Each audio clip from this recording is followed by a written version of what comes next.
Good afternoon, friends. Welcome to a new episode of The Naked Historian. My name is Michael Albrecht, and it is a pleasure to be with you again. I'm not even going to try and guess what episode number this is. All I know is you guys keep watching these, so I'm going to keep making them. Today, I am in a very special spot on the Spotsylvania battlefield. But before I get to our tour today and our focus, I did want to say that for those of you that follow my blog and work over on my website, you're probably aware that a few weeks ago I made a formal announcement that I was going to be changing over my focus and studies in regards to writing new material and publishing from the Civil War times to the colonial era. I've been doing some extensive writing on Thomas Jefferson.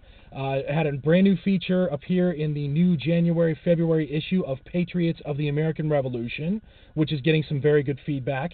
And I'm right now doing some extensive research into the life and legacy of George Washington.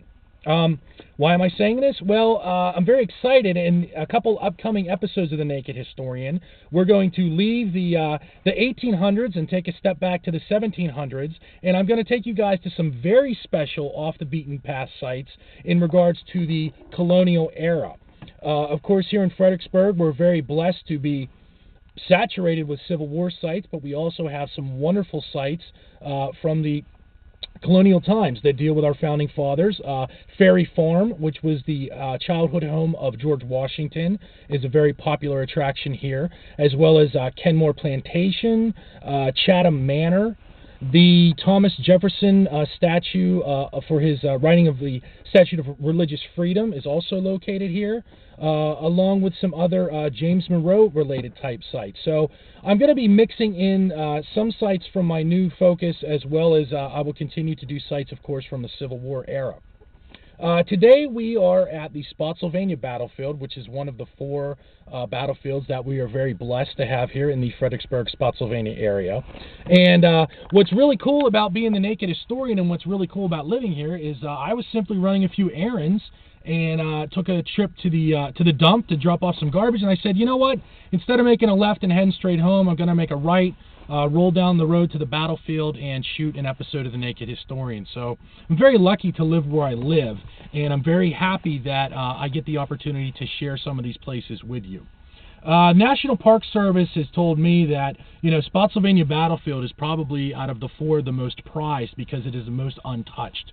And some very good friends of mine at the NPS have even gone as far as to say, in 10 years, Spotsylvania is probably going to be the only battlefield of the four, of course being Fredericksburg, Chancellorsville, and the Wilderness, in addition to Spotsy, that's going to maintain its integrity.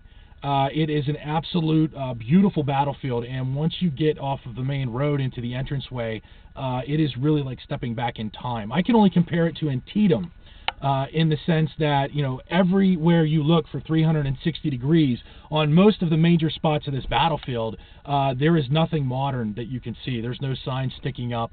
So, although we've been suffering some tremendous repercussions of urban sprawl, especially out at the Wilderness area, of course, Spotsylvania Battlefield has been fairly untouched. So, this is going to be one of the places that I'm going to probably take you to more often than the other ones, because it's very secluded and lets the Naked Historian shoot his things in peace. So, let's get out of the truck, and I'm going to take you guys over to an area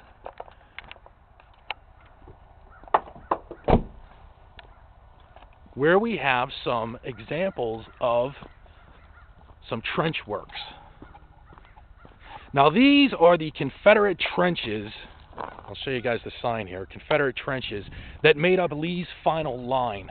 And if you see here, they have done a wonderful job of recreating what these trenches look like, of course. These are the original dugouts. They have managed to maintain those all throughout the park. If you look off in the distance there, these continue to go on for quite a distance. And they did a wonderful job of showing you exactly what these areas would look like. And if you were a soldier, and I'm going to be so bold as to get down in here, this is probably your perspective of what you would be seeing. Of course, Union soldiers, Federal troops advancing up this road here, and of course these redoubts standing and keeping you safe. We go up here to one of these placards here. We're going to take a look at the placard. We got a car driving up here, so we're going to probably shut down for a couple seconds, and then we will be back in a second.